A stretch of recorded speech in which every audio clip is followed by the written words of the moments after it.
요즘 레위기서를 계속 강의하고 있는데 11장부터 정결 예식에 대한 말씀이 나옵니다. 이 정결 예가 15장까지 나옵니다. 그러니까 오늘 말씀은 정결법의 마지막 장입니다.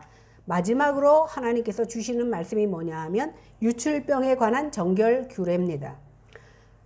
사실 오늘 이 말씀이 특히 저는 여자 목사이기 때문에 좀 민망스러운 얘기도 많이 있지만 하나님께서 우리에게 주신 말씀이기 때문에 말씀으로 받고 아멘 하시기 바랍니다.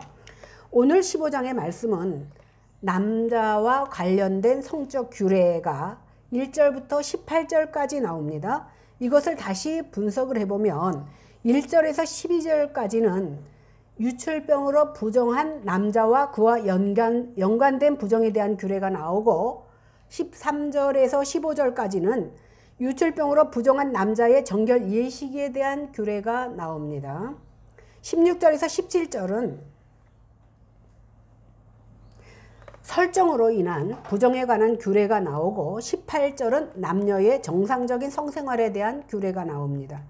그 다음 여자의 성적인 정결함의 규례가 19절부터 24절까지 나옵니다. 19절부터 24절까지는 여자의 월경에 대한 부정의 규례가 나옵니다. 25절에서 28절은 유출병에 대한 규례가 나오고 29절 30절은 여자의 정결 의식 규례가 나옵니다. 이어서 31절에서 33절까지는 총 결론 부분으로 나눌 수 있습니다. 그러니까 15장은 전체의 말씀이 남자와 여자의 유출을 구별해서 나오고 있다라는 겁니다. 그러므로 오늘 레위기 15장을 통해서 보통 우리들이 생각하기에는 유출증 그러면 여성들에게 만성 자궁 출혈만 생각하고 있지만 남녀의 모든 성기로부터 유출되는 유출을 염두에 두고 여러분들 보시면 되겠습니다. 그러면 먼저 본문 2절과 3절을 같이 읽어보겠습니다. 시작. 이스라엘 자손에게 말하여 이르라. 누구든지 그의 몸에 유출병이 있으면 그 유출병으로 말미암아 부정한 자라. 그의 유출병으로 말미암아 부정함이 이러하니 곧 그의 몸에서 흘러나오든지 그의 몸에서 흘러나오는 것이 막혔든지 부정한즉. 2절에 보면 유출병이라고 번역된 단어가 있죠. 이것은 히브리 원어로는 주부 이렇게 말하는데 원래 유출이라는 자부에서 유래한 단어입니다. 이것은요 액체가 흘러내리는 장면을 지칭할 때 쓰이는 단어예요. 그래서 민수기에 보면 젖과 꿀이 흐르는 땅, 여기서 젖과 꿀이 흐르다라는 단어도 이 단어로 쓰여졌습니다. 보통 한글 성경에서 유출병 이렇게 표현하는 단어는 아까도 말씀드렸듯이 여성의 자궁의 출혈을 지칭하는 용어입니다. 그런데 오늘 레위기 15장에서 언급하는 유출병은 모든 신체 기관의 유출을 말하는 것이 아니라 특별히 신체 기관 중에서도 남녀의 성기로부터의 유출을 부정하다고 보고 있다는 것을 기억하시기 바랍니다. 그러니까 그의 몸에 유출이 있으면 이렇게 나왔지만 그의 몸은 어디입니까? 생식기를 말합니다. 즉 남자의 생식기에 유출이 있으면 그 사람은 제사장에게 가서 진단을 받을 필요도 없이 곧바로 부정한 자가 된다 이렇게 말하는 겁니다. 그런데 오늘 우리 성경에는 유출병이라고 나오지만 새번역을 찾아보니까 어떻게 나오냐 하면 어떤 남자가 성기에서 고름을 흘리면 그는 이 고름 때문에 부정하다 이렇게 명확하게 집어서 번역되어 있습니다. 그래서 3절에 흘러나온다 이 말은요 진하고 끈적거리는 점액질의 액체가 흘러나오는 것, 다시 말하면 성병을 말합니다. 그러니까 어떤 유출병으로 인해서 요도관이 막힌다거나 소변을 볼 때 큰 고통을 느끼는 것이 이 증상인데 이것이 이런 증상이 있는 것이 바로 임질이라고 합니다. 임질은요 요도관의 염증 때문에 배뇨통이 있고 노란색 고름 같은 분비물이 동반된다고 합니다. 이런 유출이 있게 되면 즉시로 그 사람은요 나병 환자 같이 부정한 자가 됩니다. 그런데요 우리가 지난주에 나병 환자에 대해서 배웠잖아요. 똑같은 부정이라 그래도 나병 환자들은 어떻습니까? 피부 겉으로 드러나기 때문에 사람들 눈을 피할 수 없습니다. 그런데 유출병 같은 경우는 외부에 노출되지 않고 은밀하고 내면적인 불교란과 부정을 나타내기 때문에 본인이 말하지 않으면 남이 알 수가 없다는 특징이 있습니다. 이것을 통해서 하나님 앞에서는 인간의 은밀한 것이라 할지라도 발가벗은 것처럼 다 드러나고 감출 수 없다라는 것을 말해주고 있습니다. 우리는요, 보여지는 부분만 거룩으로 포장시킬 때가 굉장히 많이 있습니다.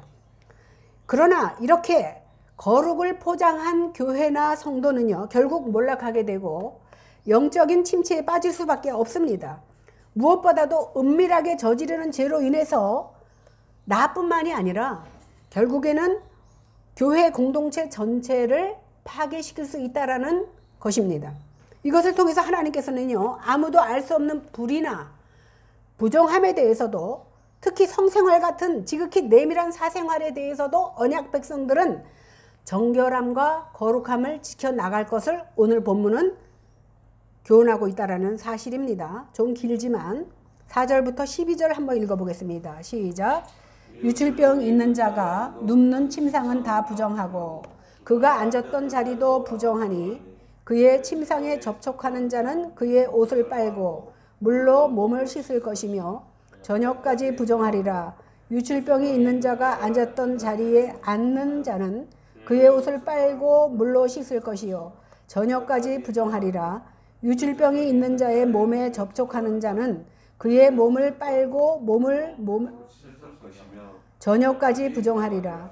유출병이 있는 자가 정환자에게 침을 뱉으면 정환자는 그의 옷을 빨고 물로 몸을 씻을 것이며 저녁까지 부정하리라. 유출병이 있는 자가 탔던 안장은 다 부정하며 그의 몸 아래에 닿았던 것도 접촉한 자는 다 저녁까지 부정하며 그런 것을 옮기는 자는 그의 옷을 빨고 물로 몸을 씻을 것이며 저녁까지 부정하리라.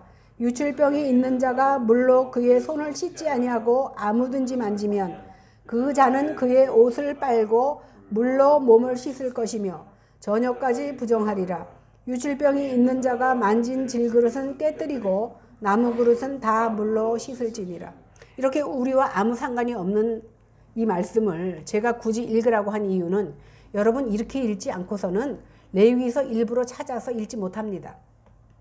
창세기, 출애굽기, 그 다음에 레위기 들어가면 대부분 어떻게 해요? 책 덮어버려. 지루하고 무슨 말인지 모르거든요. 그러니까 이번 기회에 레위기를 읽을 수 있는 것이 얼마나 감사한지 모릅니다.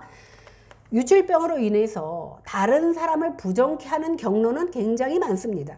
유출병자가 누웠던 자리나 그 사람이 앉았던 자리, 유출병이 있는 남자의 몸에 닿은 사람도 다 부정해집니다.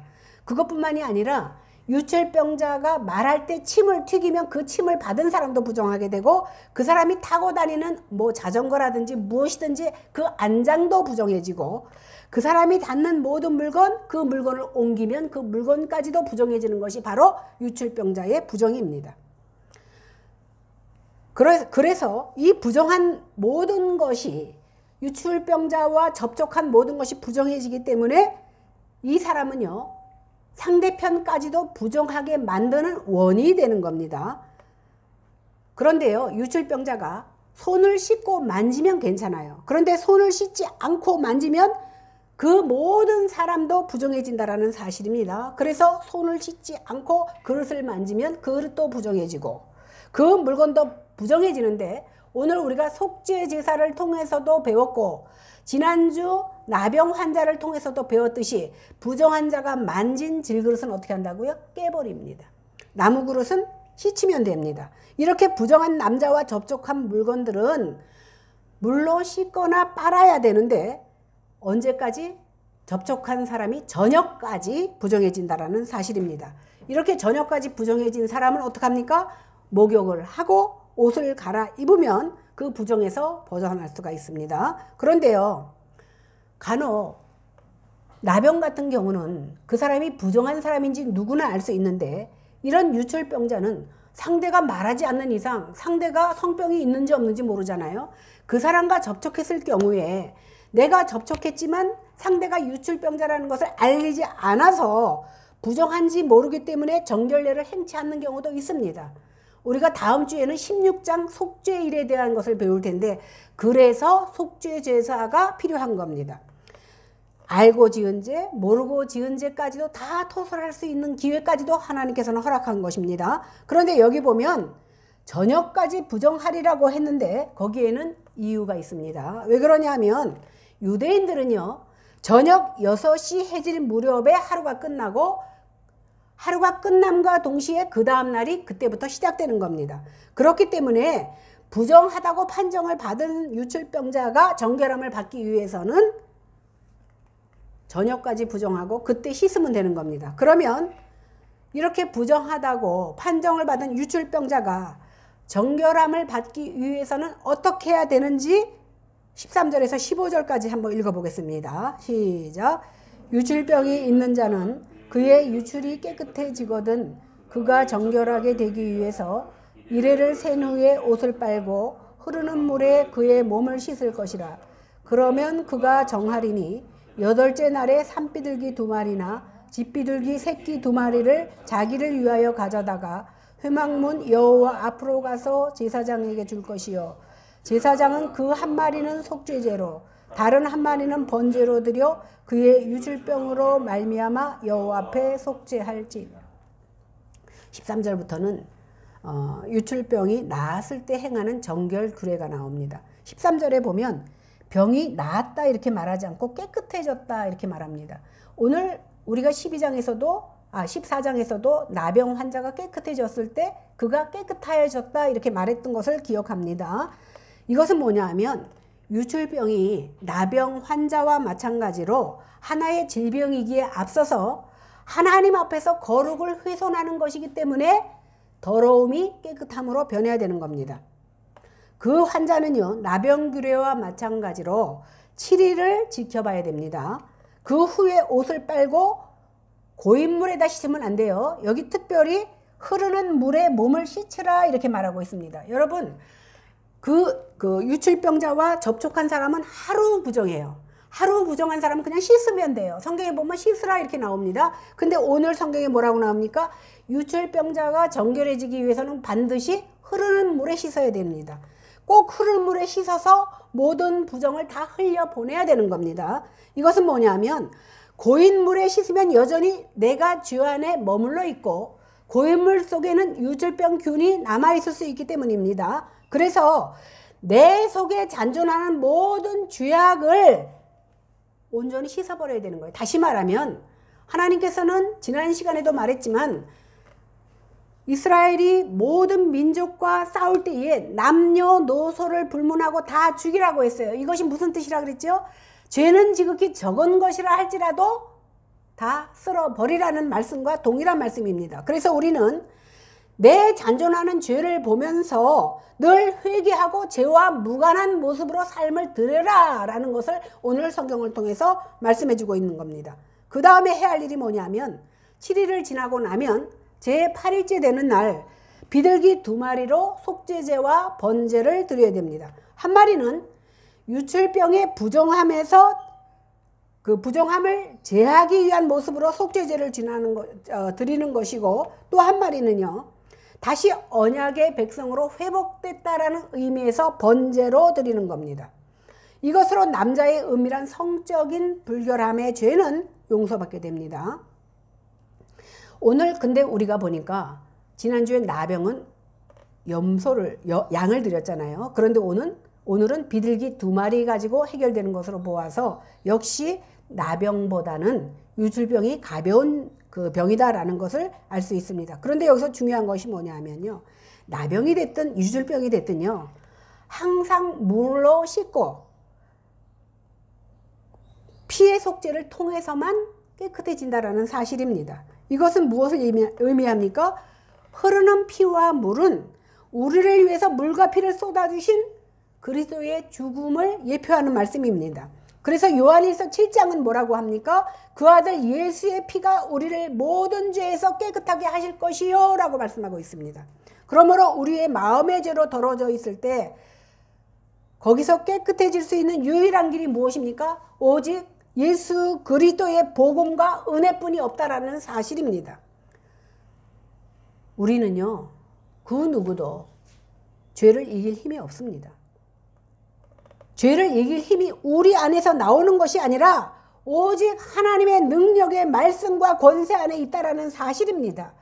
우리가 아무리 큰 죄를 지었다 할지라도 그 죄를 맑기 시키시는 것은요, 오직 십자가밖에 없다라는 사실을 오늘 레위기서를 통해서 또 우리에게 교훈하고 있습니다. 이것을 통해서 우리는 그리스도밖에 없다라는 사실을 철저하게 깨닫고 그 은혜를 사모하는 모습으로 삶을 드려야 될 줄로 믿습니다.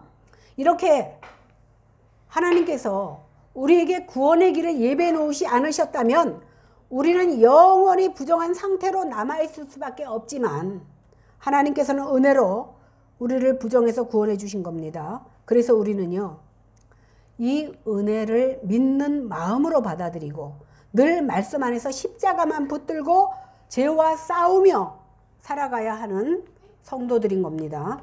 16절에서 18절 한번 보겠습니다. 시작.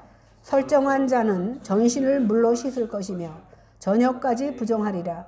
정수 물에 저녁까지 부정하리라. 남녀가 동침하여 설정하였거든 둘 다 물로 몸을 씻을 것이며 저녁까지 부정하리라. 오늘 하나님은 설정한 자도 부정하다 이렇게 말합니다. 그러니까 이 설정이 저도 잘 몰랐는데 그 여자의 자궁 밖으로 정액을 배출하는 것을 말하는 것 같아요. 그러니까 어쩌면 이런 것도 우리 시대에서는 자연스러운 생리적인 현상 같은데 오늘 본문에서는 그 몽정이나 몽설도 부정하다 이렇게 말하고 있습니다. 이 말씀은요, 월경 중인 여자가 7일 동안 부정했던 것과 같은 맥락으로 이해하면 됩니다. 그러니까 신명기 23장 10절 11절에 보면 몽설에 대한 규례의 말씀이 나오는데 너희 중에 누가 밤에 몽설함으로 부정하거든 진영 밖으로 나가고 진영 안에 들어오지 아니하다가 해질 때 목욕하고 해진 후에 진영으로 들어오라는 말씀이 있습니다. 이렇게 설정을 부정한 것으로 보는 것은요, 오늘 여기 신명기뿐만이 아니라 창세기에서도 찾아볼 수가 있습니다. 우리가 잘 아는 창세기 38장은요 유다, 그러니까 야곱의 넷째 아들 유다에 대한 말씀이 나오거든요. 유다에게는요 3아들이 있습니다. 그런데 큰아들 엘이 다말과 결혼해요. 나중에는 유다와 며느리 다말 사이에서 자식이 나와서 그것이 결국은 예수님의 선조가 되는 일이잖아요. 그런데 이 엘이 하나님 보시기에 악해서, 무엇이 악한지는 성경에 나오지 않아서 모르지만 하나님 보시기에 엘이 악함으로 그를 죽이십니다. 유다에는요 그 수헌제도, 고멜제도라고 하는 것이 있는데 뭐냐면 형이 죽으면 그 씨를 동생에게서 받습니다. 그래서 형이 죽으면 그 바로 밑에 동생이 형수와 결혼합니다. 그 형이 또 죽으면 그 밑에 동생이 결혼합니다. 그런데 유다에게 이 세 아들이 있었는데 그 애를 죽입니다. 그러니까 둘째 아들 오난을 형수와 동침하게 합니다. 그런데요, 오늘 창세기 38장 8절에서 10절에 보니까 무슨 말씀이 나오냐 하면 유다가 오난에게 이르되 내 형수에게로 들어가서 남편의 아우된 본분을 행하여 내 형을 위하여 씨가 있게 하라. 오난이 그 씨가 자기 것이 되지 않을 줄 알므로 형수에게 들어갔을 때에 그의 형에게 씨를 주지 아니하려고 땅에 설정하매 그 일이 여호와 보시기에 악함으로 여호와께서 그도 죽이니라. 우리가 생각하기에는 죽일 일이 아닌 것 같은데 역시 엘도 죽고 오난도 죽습니다. 그런데 여러분들 수헌제도에 보면 형이 죽었어요. 그 다음에 그 동생이 형수와 결혼하면 거기서 아들을 낳으면요, 그 아들이 누구의 아들이 되냐면 형의 아들이에요. 그래서 그 아들이 가진 모든 소유가 내 거 아니고 동생 게 아니고 다 형의 몫으로 됩니다. 그러니까 결국은 나는 씨는 뿌렸지만 그 씨에 대한 책임도 나에게 없는 거예요. 그러니까 오난이 어차피 내가 자식을 낳아도 내 것이 안 될 것이라는 것을 알고 그 씨를 주지 않으려고 설정합니다. 그랬는데 그 설정한 것 때문에 하나님께서는 그를 죽이시는 결과가 나온 겁니다. 이처럼 하나님은요, 남자의 설정의 부정함에 대해서 언급하시면서 그 일을 악하게 보시고 오난도 죽이셨습니다. 물론 여기서도 유다를 구속사적으로 이루시려는 하나님의 의도를 거역한 데서 죄를 찾기도 합니다. 왜 그러냐면 하나님께서는 분명히 유다를 통해서 예수 그리스도를 배출할 것을 말씀하셨거든요. 그러니까 유다에게 후손이 있어야 되고 그 후손을 받기 위해서 오난이 씨를 뿌려야 되는 겁니다. 그런데 막내는 어떻습니까? 아마 나이 차이가 굉장히 많았던가 봐요. 그러니까 유다가 다말을 친정으로 가 있으라고 합니다. 그러니까 다말은 이제 내가 씨를 받기는 틀렸구나 싶어서 창기 모습을 하고 시아버지에 들어가서 결국은 자식을 낳습니다. 이렇게 우리가 생각하기에는 이해할 수 없는 모습으로 하나님께서는 구속사를 이루어가고 있다라는 사실입니다. 그런데요, 여기 보면 오난을 그 설정함으로 인해서 악해서 죽이셨는데 오늘 18절에 보니까 남녀 간의 정상적인 성관계에서 분비된 정액 역시 부정하다라고 나옵니다. 그래서 정액을 설정하는 남자도 부정해지고 그 정액에 접촉한 물건도 부정해지고 또 그 정액을 받은 여자도 그 정액으로 인해서 부정해진다는 말씀이 나옵니다. 그래서 이 말씀을 보면서 성관계 자체가 부정하니까 동성연애는 얼마나 하나님 보기에 가증스럽고 부정한 것이겠는가 하는 생각을 해보았습니다. 그런데요, 남녀의 관계는요, 하나님께서 주신 복이거든요. 따라서 성행위 자체가 죄는 아닙니다. 그 행위를 통해서 우리의 죄악된 몸에서 배출된 그것을 부정하게 보는 겁니다. 다시 말하면 인류의 타락한 이후에는요, 영생하며 복을 받고 하나님이 만드신 세상을 번성케 하는 그 성행위가 결국은 어떻게 됩니까? 원죄의 저주 아래 태어나기 때문에, 다시 말해서 타락한 이후에는요, 타락하기 전에는 인간의 성행위로 통해서 태어나는 모든 자녀들이 거룩해지고 영생할 수 있었는데, 타락한 이후에는요, 그 성행위로 인하여서 태어난 모든 자녀들이 어떻게 됩니까? 원죄를 가지고 태어나거든요. 그래서 결국은 죽을 수밖에 없는 죄악된 인간으로 탄생할 수밖에 없는 겁니다. 그래서 태어난 아기도 부정하기 때문에, 왜? 원죄를 가지고 있기 때문에. 그래서 할례를 행하는 겁니다. 이런 정상적인 부부 생활도 부정한 것으로 규정한 것은요, 하나님의 규례가 부정한 것이 아니라 인간의 타락한 죄의 영향이 얼마나 끔찍하고 심각한 것인지를 깨닫게 하기 위해서 하나님께서는 그 정액까지도 부정하다고 말씀하시는 겁니다. 또 그 당시에는요, 가나안 지방이나 근동 지방에는요, 성문화가 굉장히 문란했다라고 합니다. 또한 이방 사회에서는요, 신전 창기들이 있었는데, 아까 다말이 창기 역할을 했다는 게 뭐냐면, 신전 창기들이요, 나와서 사람들을 유혹해서 성전에 들어가서, 그 이방 신들은요, 성전에 들어가서 그 이방 신상 앞에서 성행위를 합니다. 그래갖고 다산의 축복을 누리기도 하고, 오히려 자기가 이런 것을 통해서 신과 교제하고 신을 조종할 수 있다라는 그런 의식이 그들에게는 있었습니다. 따라서 하나님께서는요, 이러한 이방 신을 섬기는 가증한 그 풍습을 하나님의 언약된 백성들이 따르는 것을 차단시키기 위해서 이러한 이러한 규례를 주신 겁니다. 그래서 그들이 하는 풍습에 물들지 않게 하시려고 성과 관련된 모든 유출들, 남자의 설정, 성관계, 그 다음에 생리, 출산을 다 부정한 것으로 규정하심으로 인해서 너희들은 그들과 다르게 구별된 모습으로 나를 섬기라는 것을 그들에게 각인시켜주기 위해서 이것들조차도 부정하다고 규례를 만들어 주신 겁니다.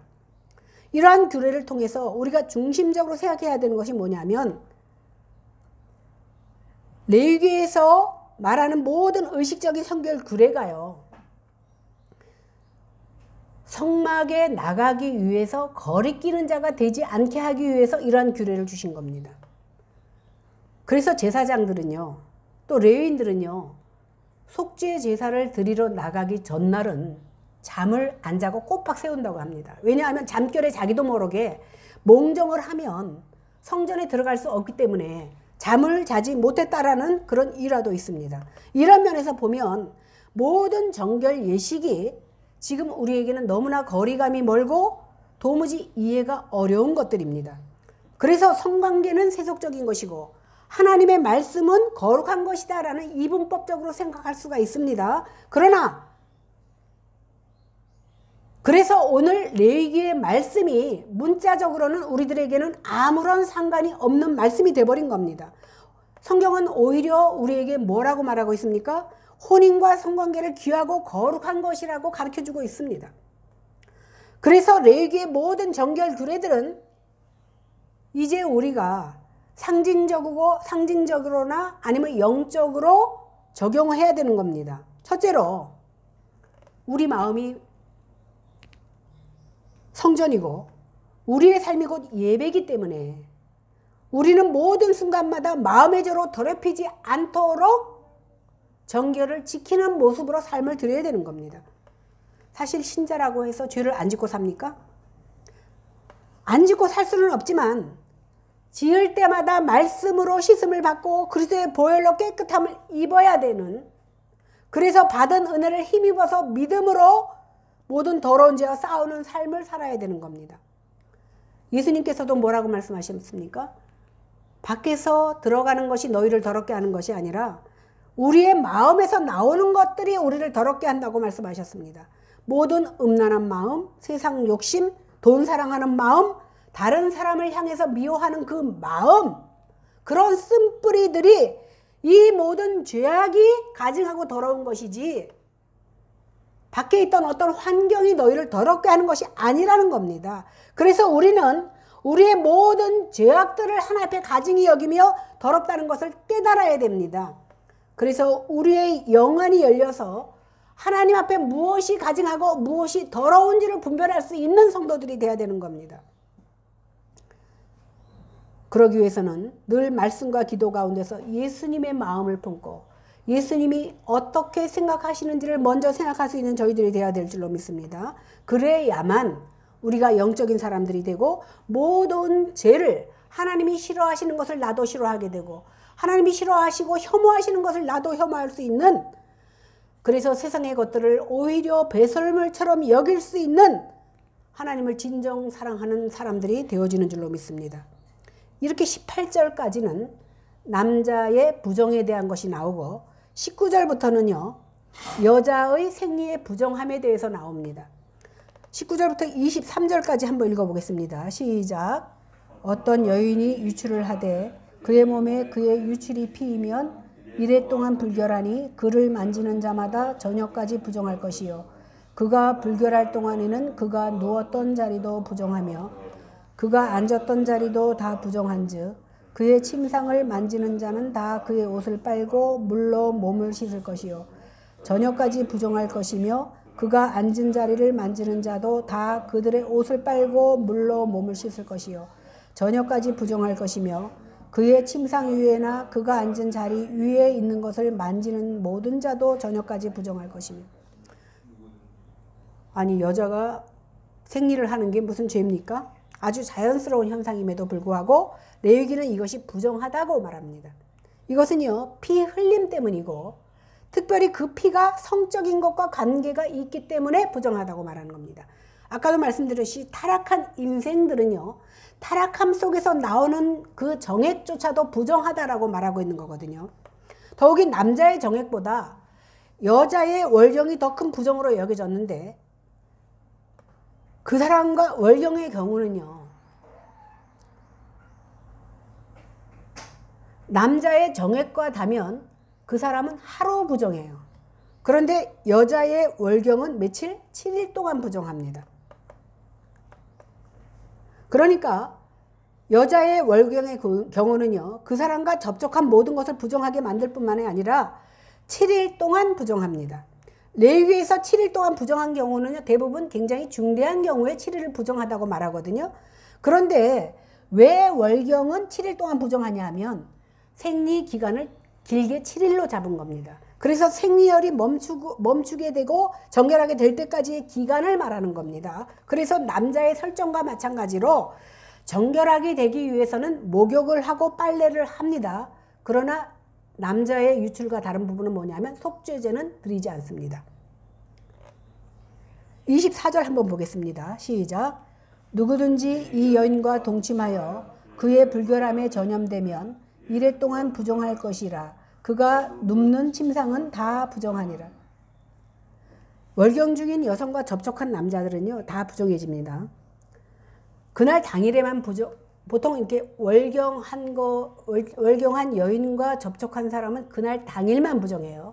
그런데요, 월경 중인 여자와 동침을 하면 그 여인과 똑같이 일주일간 부정합니다. 성경은요, 죄인들이 이것을 통해서 하나님께서는요, 월경하는 여인과 동침하는 것을 금하고 있다라는 사실을 우리가 알 수 있습니다. 그러니까 성경은요, 죄인들이 어떤 것도 임의대로 할 수 없도록 정하신 겁니다. 그래서 이 말씀을 통해서 특별히 레위기를 통해서 우리가 깨닫는 것은 뭐냐면 우리는 대부분 세상이 바뀌었다. 하나님이 그렇게 말씀하셔도 지금 이렇게 달라졌다라는 것을 우리는 합리화하고 있지만 오늘 레위기가 우리에게 가르쳐 주시는 것은 뭐냐면 하나님이 정하다고 하신 것은 나도 정해야 돼. 하나님이 부정하다고 한 것은 나도 부정해줘야 돼요. 이 말은 뭐냐면 하나님께서 말씀하신 그 규례대로 우리가 살아야 되는 것을 말하고 있는 겁니다. 그래서 내 상식으로 판단하는 것이 아니라 하나님이 쳐놓은 규례, 이것을 벗어나면 안 돼요. 이 규례를 벗어나는 것이 죄입니다. 그래서 죄라는 것이 헬라어로 하말티아인데 하말티아는 뭐예요? 관역에서 벗어나는 거예요. 다시 말하면 하나님이 쳐놓은 규례를 벗어나는 것, 그것이 바로 죄입니다.